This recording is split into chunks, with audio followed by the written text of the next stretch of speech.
Long lines of Hasidic Jews were seen voting in New York City over the weekend. The Orthodox Jewish vote could prove critically important in the New York governor race. Republican candidate Zlzdin has recently won the endorsement of several Hasidic sects.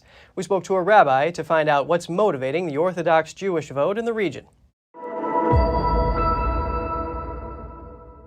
Joining me now is Rabbi Yaakov Menken, the managing director of the Coalition for Jewish Values. Great to have you on the show today, Rabbi Menken. Thank you for having me. A large turnout of Orthodox Jews is expected at the polls. Can you give us some of the main issues motivating the Jewish community to take action right now?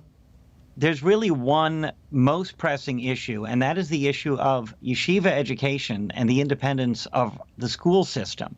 The State Board of Education has decided that right now, after COVID ruined the public schools, and the public schools were already in disarray, now is the time to interfere in yeshiva education. It is obvious to the parents that they don't want to lose their choice. It's about parental rights in education, and they want to keep their independence.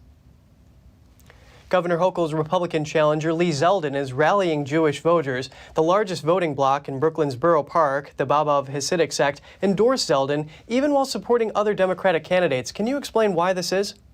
I think it boils down, again, to that same issue. On a lot of issues that the community cares about, especially in local politics, it's not about Republican versus Democrat, and they're going to go with the candidate who is most focused on their issues and able to help the community. And honestly, sometimes it's because they expect that person to win.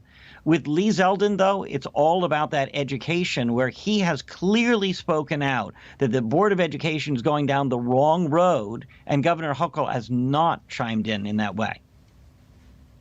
How much of an impact can Jewish voters really play in New York's governor election?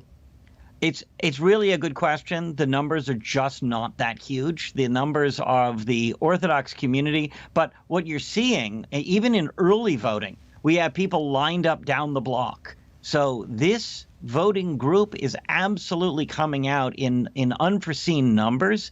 So we're going to see them have a disproportionate impact, whatever that might be.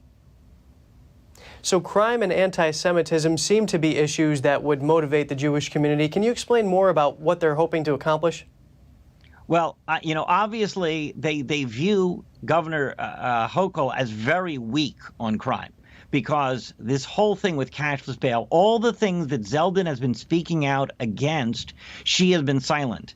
And again, the community clearly looks at the effort to interfere with parental rights in education as motivated by a certain amount of anti-Semitic bias, given that the yeshivas are producing much more successful and law-abiding citizens who have good families and good jobs. These are very successful schools, and the public schools, by comparison, are a failure. Why would the Department of Education be interested in interfering with the yeshiva schools, which are doing better, if there wasn't a certain amount of bias involved? Excellent analysis. Rabbi Yaakov Menken, the managing director for the Coalition for Jewish Values, thank you so much for your time today. Thank you.